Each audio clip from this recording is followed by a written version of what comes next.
Assalamualaikum warahmatullahi wabarakatuh. Kali ini kelas kimia SMA akan menjelaskan tentang alkena. Masih dalam materi senyawa hidrokarbon. Alkena rumus umumnya adalah CnH2n.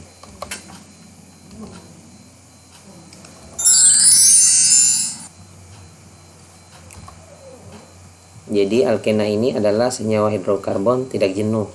Kata tidak jenuh itu artinya adalah memiliki ikatan rangkap. Kalau jenuh itu ikatannya tunggal. Ini seperti ini model ikatan rangkap. 1, 2 ini artinya rangkap. Kalau ini jenuh, ini tunggal. Kalau ini tak jenuh, rangkap.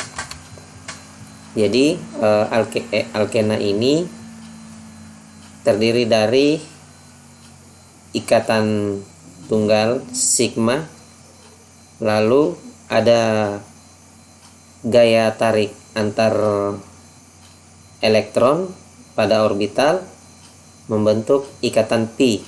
Jadi dalam ikatan rangkap ini, alkena ini ada dua jenis ikatan. Yang pertama ikatan sigma, yang kedua ikatan pi. Ikatan sigma ini kuat, ikatan pi ini lemah karena hanya gaya tarik elektron-elektron saja. Selanjutnya ada deret homolog alkena. Alkena ini sebenarnya sama dengan alkana, hanya saja yang membedakan alkena adalah ada ikatan rangkap. Lalu akhiran ana ganti dengan ena.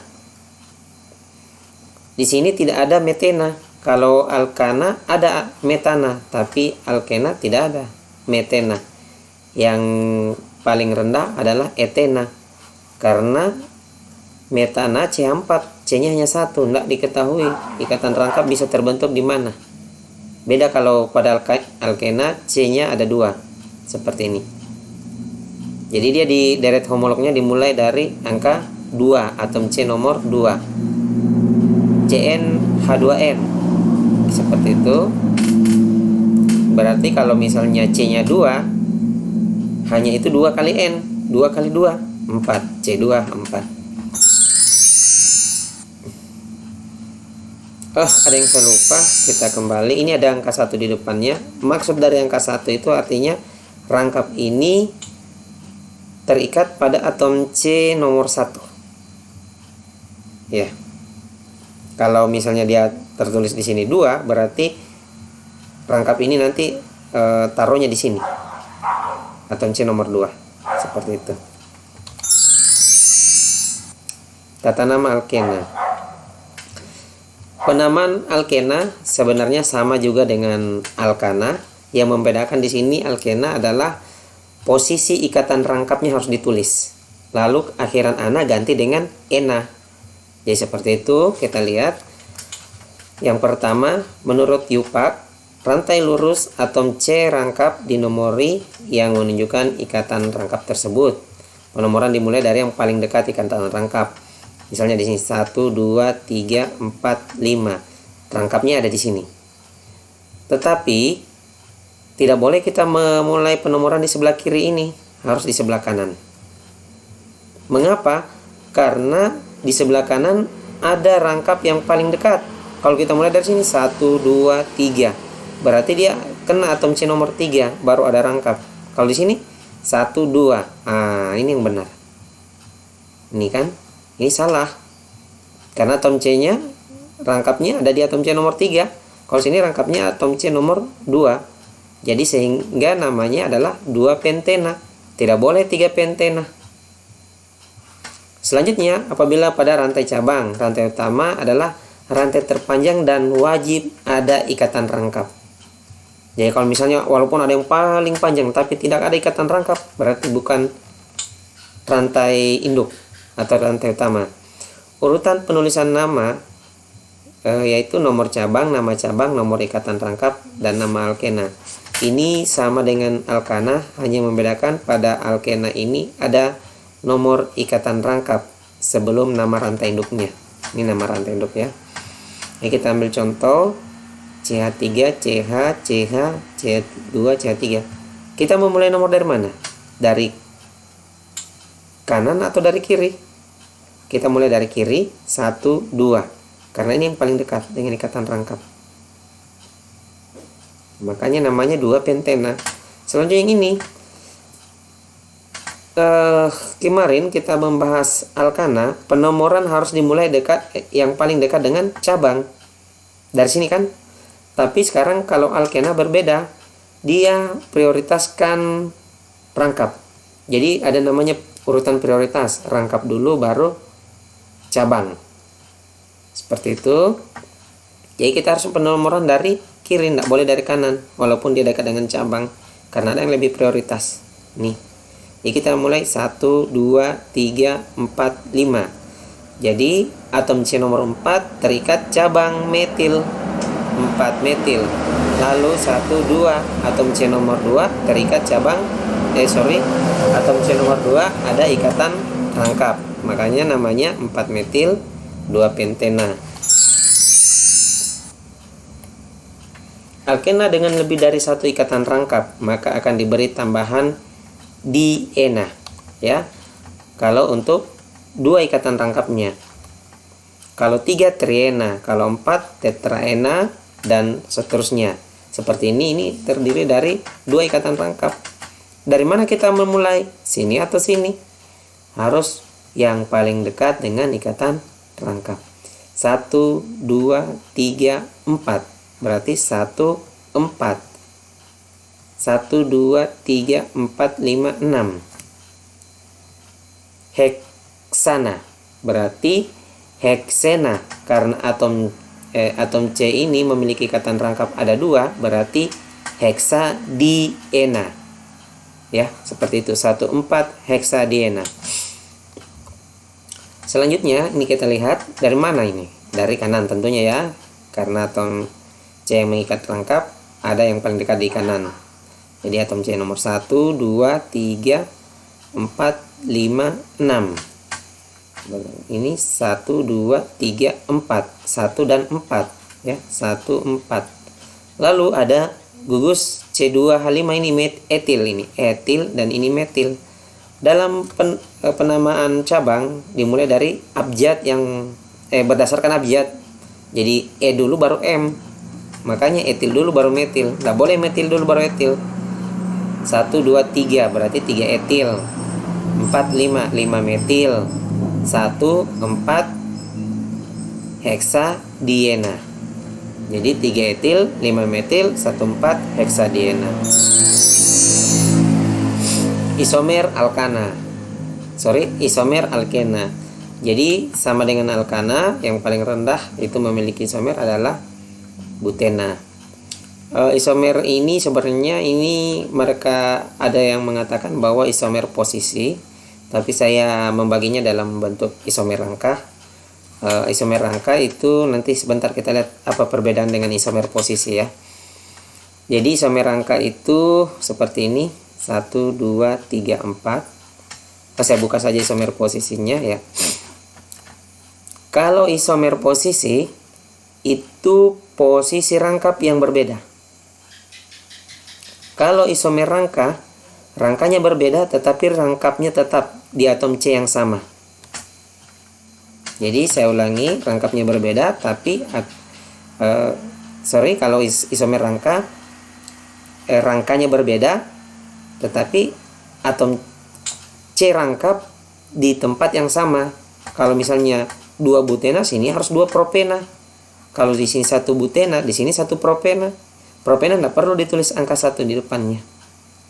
Jadi sama-sama atom C nomor 1. Kalau dia isomer posisi rangkapnya berbeda. 1 butena dan 2 butena. Nih. Pindah dia. Selanjutnya, selain isomer rangka dan isomer posisi, ternyata alkena punya ciri khas yang tidak dimiliki oleh alkana dan alkuna, yaitu isomer geometri. Pernah kita mendengar bahasa minyak trans, non minyak trans. Nah, ini asalnya dari isomer geometri. Jadi ikatan rangkap dijadikan sebagai sumbu dari isomer geometri ini. Syaratnya atom C yang berikatan rangkap harus mengikat dua gugus atom yang berlainan. Ya, kita lihat apa maksudnya. Ya, isomer geometri atom C ini, atom C rangkap ini harus mengikat dua gugus berlainan. Kita lihat C yang ini dulu ya. Satu dia ikat CH3, satu yang dia ikat hidrogen. Ini maksudnya dua gugus yang berlainan. Kalau ini C yang ini, satu dia ikat etil, satu yang dia ikat hidrogen. Ini karena sama-sama berlainan. Terus dalam isomer geometri kita juga perlu mengetahui tentang prioritas. Urutan prioritas itu ada namanya gugus besar, ada namanya gugus kecil. Hidrogen diasumsikan sebagai gugus kecil. Kalau dia alkil diasumsikan sebagai gugus besar. Seperti itu. Jadi ada namanya gugus besar, gugus kecil. Hidrogen selalu kecil, alkilnya yang besar. Sekarang kita lihat, ini posisi hidrogen sama-sama ada di bawah. Kalau ini posisi hidrogen satu di bawah, satu di atas. Gugus besarnya sama-sama ada di atas. Tapi ini gugus besarnya berseberangan, bersilangan. Jadi isomer geometri dari dua pentena 1, 2, 3, 4, 5 dua pentena ini. Jadi ini hanya kita kasih turun, ini CH3 nya kita kasih naik. Nah, ini hanya kasih turun, CH2 CH3 nya kasih naik. Nah, seperti ini ya. Jadi ini cara penulisan isomer geometri. Sebenarnya sama ini. Sama ya. Jadi ini dikatakan cis apabila posisi gugus kecilnya ini sama-sama berada di bawah bidang. Jadi ini namanya bidang ya, bidang ekuatorial. Jadi kalau misalnya dalam buku-buku textbook namanya plane. Kalau bahasa Inggrisnya sebenarnya pesawat, tapi kalau dalam ilmu IPA namanya plane, itu adalah bidang ya. Jadi hidrogen berada di bawah bidang, sementara gugus besarnya berada di atas bidang. Itu adalah ciri-ciri cis. Kalau dia berseberangan namanya trans. Ini adalah sesuatu hal yang sepele sebenarnya, tetapi ternyata memengaruhi terhadap sifat fisika dari senyawa ini. Kalau cis, titik didinya itu rendah. Kalau trans, dia stabil. Jadi lebih stabil trans daripada cis. Ini titik didinya lebih tinggi daripada ini.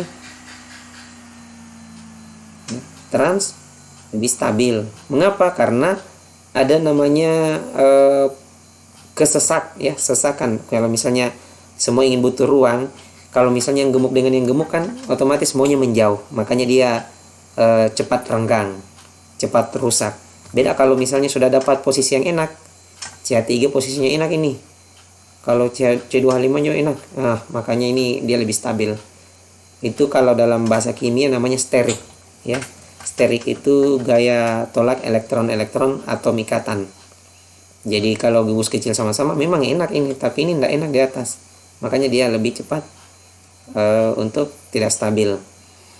Kita coba lihat isomer geometri dari 2 kloro 2 butena. Jadi ini klor yang terikat pada atom C rangkap. Jadi namanya ini alkil halida. Jadi Cl-nya, coba kalau Cl-nya kasihnya di atas, CH3-nya kasih turun di bawah. Ini ya. Ini. Terus CH3-nya ini sama-sama di atas. Sekarang kita lihat kalau kehadiran halogen pada isomer geometri, halogen lagi lebih prioritas daripada alkil. Jadi sekarang kita lihat urutan prioritas yang paling prioritas 1 halogen, 2 alkil, 3 hidrogen. Oke. Sekarang karena Cl ini adalah halogen, maka dia lebih prioritas daripada metil. Jadi kita harus anggap klor ini sebagai gugus besar, metilnya gugus kecil. Beda tadi di sini. Metilnya gugus besar karena lawannya tidak ada, hanya hidrogen yang kecil. Nah, setelah ada lawannya klor yang besar, jadi dia jadi kecil. Seperti itu. Jadi dia ini orang besar di antara orang-orang paling besar. Ini CH3 ini. Jadi sekarang besar, kecil, kecil. Jadi sama-sama besar ada di atas. Nah, karena dia sama-sama besar berada di atas bidang, berarti namanya cis. Sama-sama kecil ada di bawah bidang, berarti cis. Besar, kecil. Besar, kecil. Sama-sama yang besar berseberangan. Satu di atas, satu di bawah. Begitu pula yang kecil, berarti namanya trans. Trans 2-kloro 2-butena, cis 2-kloro 2-butena. Catatan alkil halida lebih prioritas daripada alkil. Atom C yang lebih banyak lebih diprioritaskan. Misalnya etil lebih prioritas daripada metil, karena etil kan C-nya ada 2, metil cuma 1. Makanya lebih prioritas C yang 2 ini. Sifat fisika alkena umumnya sama dengan alkana. Semakin tinggi rantai, semakin banyak rantai karbonnya, titik D-nya semakin tinggi. Selanjutnya apalagi? Ini juga cabang. Kalau semakin banyak cabangnya, dia semakin tinggi titik D-nya. Ya, perbedaannya alkena itu sedikit larut dalam air, sementara alkana tidak larut sama sekali. Mengapa? Karena alkena tadi di awal saya sudah jelaskan, dia memiliki ikatan pi. Nah, ikatan pi ini dia lebih cenderung bermuatan parsial positif. Jadi kalau misalnya ikatan ion dikatakan muatan positif, tapi ini parsial. Parsial itu artinya sebagian, bukan sebagai muatan yang seperti ion tadi. Nah, ini dia. Jadi rangkap ini mudah putus. Yang ikatan P ini mudah putus nih rangkap ini. Mengapa? Ya, kan dia lemah. Dia hanya gaya tarik elektron yang berada dalam orbital.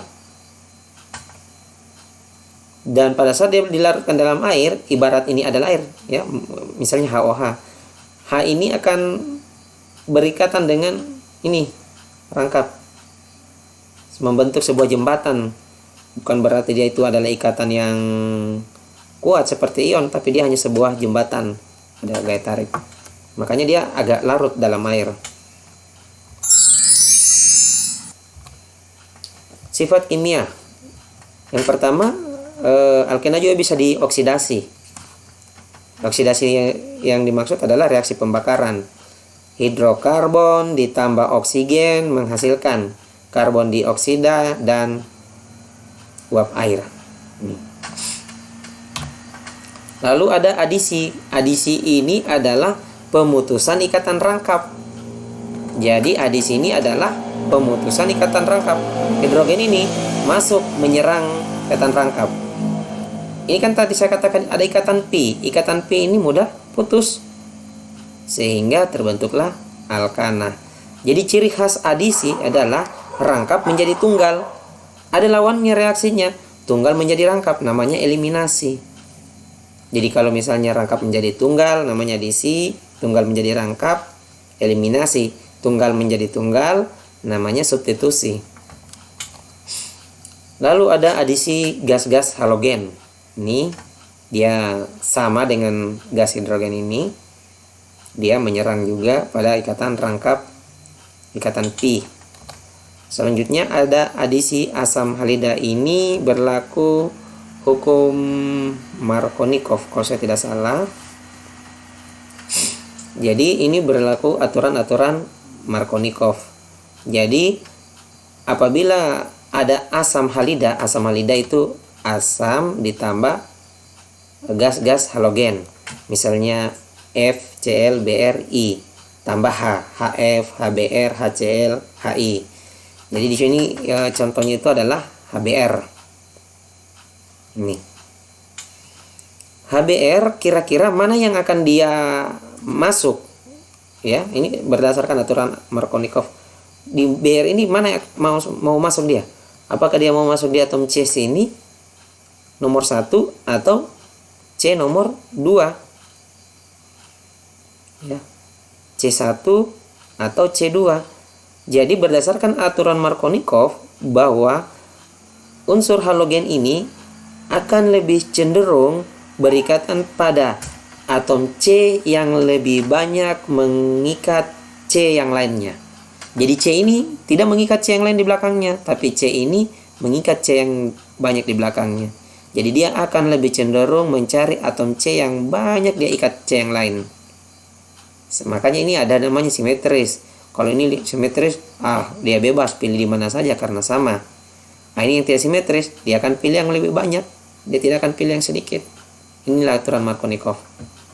Makanya hasilnya 2 bromo butana, bukan 1 bromo butana. Nah, sebenarnya ada juga beberapa penelitian pernah saya lihat, memang ada kadang jadi juga ini 1 bromo butana, tapi persentasenya tidak banyak, ibarat 90 banding 10% ya. Nah, ini ada latihannya, saya rasa gampang ini. Nama-nama senyawa berikut. Nah, kita harus memulai dari kiri atau kanan. Lihat di mana letak ikatan rangkap yang paling dekat, ya. Jadi hitung mana rantai terpanjang yang mengikat atom ikatan rangkap. Setelah itu lihat cabang-cabangnya apa-apa saja. Sudah jelas ini.